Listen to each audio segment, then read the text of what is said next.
సాధారణంగా మే మాసం అంటే ఎండలు దంచుకొడతాయి. బయటకు వెళ్తే మాడు పగిలే ఎండ, ఇంట్లో ఉంటే ఉక్కపోత అన్నట్లు ఉంటుంది పరిస్థితి. మరి తెలుగు రాష్ట్రాల్లో ప్రస్తుతం పరిస్థితి చూస్తే పూర్తి భిన్నంగా మారిపోయింది. ఎండలు మాయమై వర్షాలు కురుస్తున్నాయి. వాతావరణం ఆహ్లాదంగా మారిపోయింది. ఇంతవరకు బాగానే ఉంది. మరి కురుస్తున్న వానను ఒడిసి పట్టడమే సమస్యగా మారింది. వాన నీటి సంరక్షణ నీటి మూటగా మిగిలింది. బెంగళూరు లాంటి అనుభవాలు ఎదురవుతున్నా జల సంరక్షణలో ఎప్పుడూ నిర్లక్ష్యమే.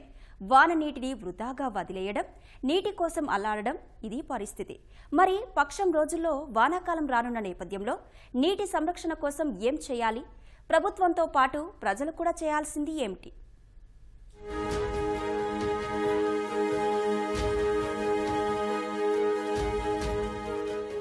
ఈ ఏడాది వానాకాలంలో వర్షాలు సమృద్ధిగా కురుస్తాయని ఇటీవల వాతావరణ శాఖ తీపి కబురు చెప్పింది.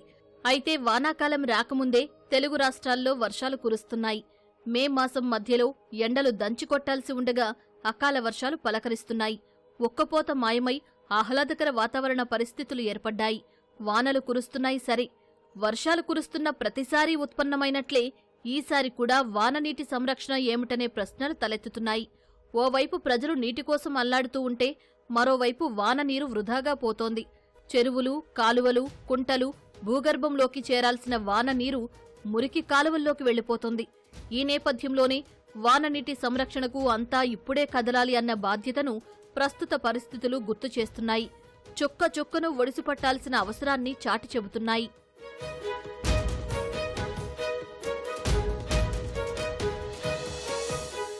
ఇటీవల బెంగళూరు ప్రజలు నీటి కొరతతో అల్లాడిన పరిస్థితులను దేశమంతా గమనించింది. సామాన్యుల నుంచి సంపన్నుల వరకు అంతా నీటి కోసం అల్లాడిపోయారు. ఒక్క హైదరాబాద్ అనే కాదు, దేశంలోని అనేక ప్రాంతాలు నీటి కొరతతో సతమతమవుతున్నాయి. ఇది ఇప్పటిది కాదు, సుదీర్ఘంగా నీటి ఎద్దడి దేశంలో పెద్ద సమస్యగా మారింది. కిలోమీటర్లు ప్రయాణించి బిందెడు నీరు మోసుకువెళ్లే దృశ్యాలు దేశంలో కోకొల్లలు. ఇలాంటి పరిస్థితికి కేవలం నీటి వనరులు పరిమితంగా ఉండడమే కాదు, భూగర్భ జలాలను విపరీతంగా తోడడం, వర్షం కురిసిన సమయంలో దాన్ని ఒడిసిపట్టి నిల్వ చేయకపోవడం కూడా కారణమే. పెరుగుతున్న జనాభా అవసరాలకు అనుగుణంగా చెరువులు, కుంటలను పూడ్చివేసి నిర్మాణాలు చేపట్టడం మరో కారణం. ఇలాంటి పరిస్థితుల మధ్య ఇప్పుడు వాననీటి సంరక్షణే ఏకైక పరిష్కారంగా కనిపిస్తోంది. మరో పక్షం రోజుల్లో వర్షాకాలం రానున్న నేపథ్యంలో ఇప్పటి నుంచే సిద్ధమై వర్షపు నీటిని సంరక్షించడం తక్షణ అవసరం. మనం వర్షకాలంలో వాననీటిని పొదుపు చేయలేకపోయినాం. వాననీటిని పొదుపు చేయలేదు. వరదలు ఏర్లైపోయినాయి. బెంగళూరు డ్రైనేజీలో మునిగిపోయినాయి. పట్టణాలలో బెంగళూరు ఊర్లోకి కూడా నీళ్ళు వచ్చినాయి. కానీ ఆ నీటిని మాత్రం మనం ఎట్లా ప్రిజర్వ్ చేయాలి, పల్ల ప్రాంతాల్లో ఎట్లా కాపాడుకోవాలి, దానిని వాటర్ని ఎట్లా నిలుపుకోవాలి అనేది ఆలోచన చేయలేదు.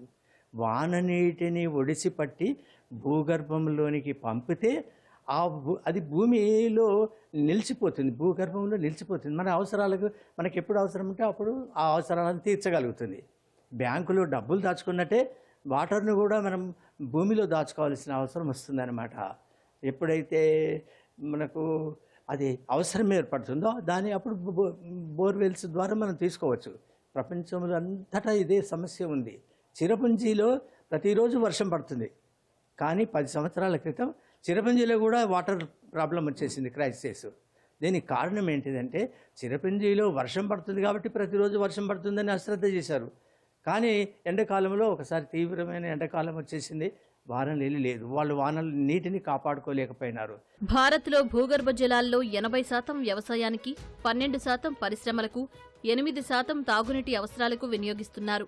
భూగర్భ జలవనరుల అంచనా నివేదిక 2020 ప్రకారం దేశీయంగా పంజాబ్, హర్యానా, ఢిల్లీ, రాజస్థాన్లో భూగర్భ జలాలను అత్యధికంగా వినియోగిస్తున్నారు.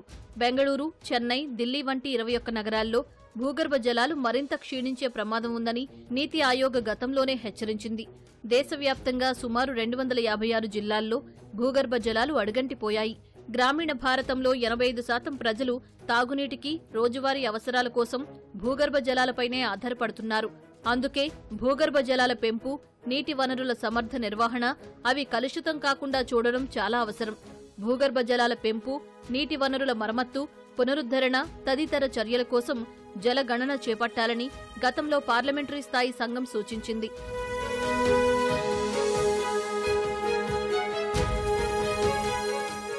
పార్లమెంటరీ స్థాయి సంఘం నివేదిక ప్రకారం దేశవ్యాప్తంగా 24 లక్షలకు పైగా కుంటలు, చెరువులు, రిజర్వాయర్లు, సరస్సులు వంటి జలవనరులు ఉన్నాయి.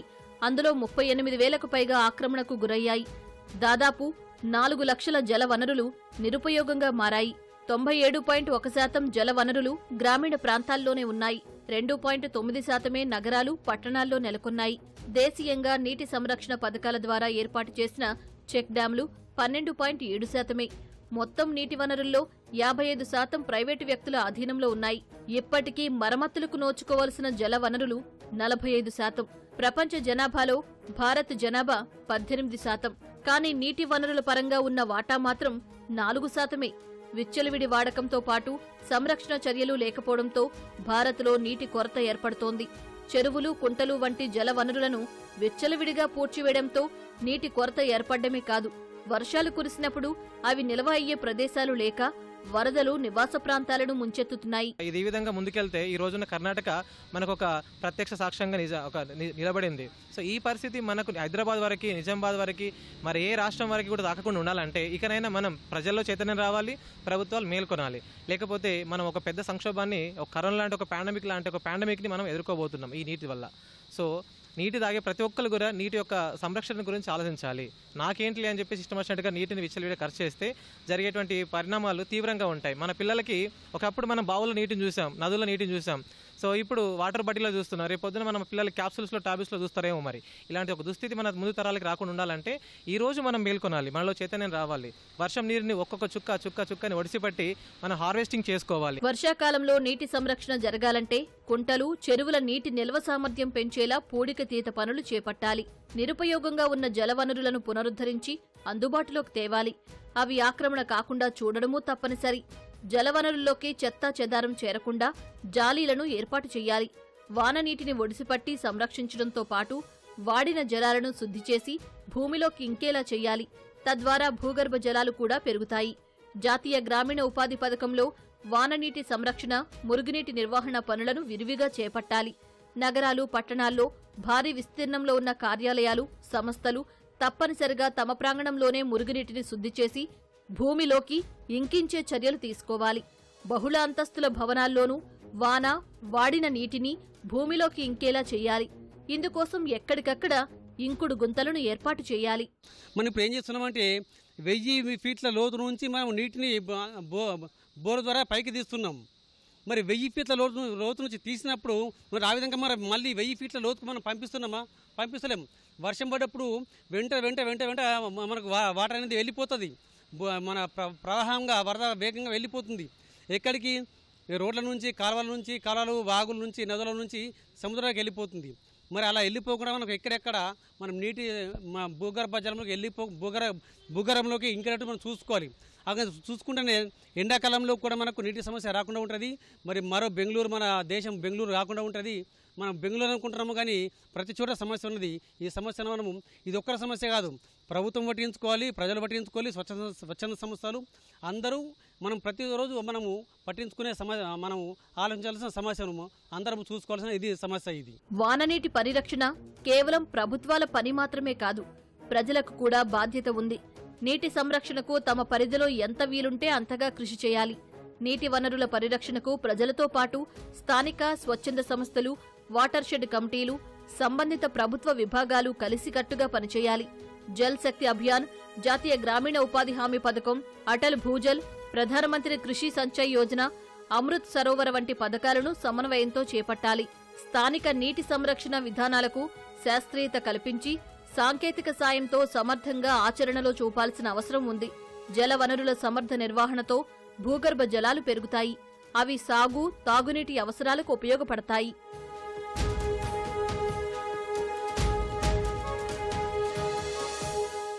దేశమంతా కాంక్రీట్ జంగిల్గా మారిపోతోంది. విచ్చలవిడి నిర్మాణాలతో నేలలోకి నీరు ఇంకే వీలు లేకుండా పోతోంది. ఓవైపు చెరువులు, కుంటలు వంటి జలవనరులు క్రమంగా కనుమరుగవుతున్నాయి. పట్టణీకరణ ప్రభావంతో ఉన్న నీటి వనరులు సైతం కలుషితంగా మారిపోతున్నాయి. ఫలితంగా రోగాలు ప్రబలుతున్నాయి. నీటికి కొరత ఏర్పడ్డం, ఉన్న నీరు సైతం కలుషితంగా మారి ప్రజలు అనారోగ్యం బారిన పడుతున్నారు. ఈ పరిస్థితుల్లో వాననీటి సంరక్షణే ఏకైక మార్గం. బొట్టు నీటిని సైతం ఆదా చేసేందుకు ఉద్యమంలా కదలాలి. ప్రభుత్వం తమ బాధ్యతను నిర్వర్తిస్తూనే ప్రజలు సైతం స్వచ్ఛందంగా బాధ్యత తీసుకోవాలి. భూమిపై పడిన నీటిని సంరక్షించడంతో పాటు తగినంతగా ఇంకే ఏర్పాటు చేయాలి. అప్పుడే నీటి కొరత అన్న మాట వినిపించదు. నీటిని పొదుపుగా వాడడంతో పాటు దాని సంరక్షణ కూడా కీలకం కావాలి. గత అనుభవాల నుంచి పాఠాలు నేర్చుకుంటూ ముందుకు సాగాలి. వర్షపు నీరంటే బంగారం అన్న భావన రావాలి. వర్షాకాలం వచ్చేందుకు ఇంకా పక్షం రోజులు మిగిలి ఉంది కాబట్టి ఇప్పుడే వాననీటి సంరక్షణకు కార్యాచరణ ఆరంభించాలి. అది ఈ రోజు ఈ క్షణమే ప్రారంభమైతే యావత్ దేశానికి ప్రయోజనకరం అవుతుంది.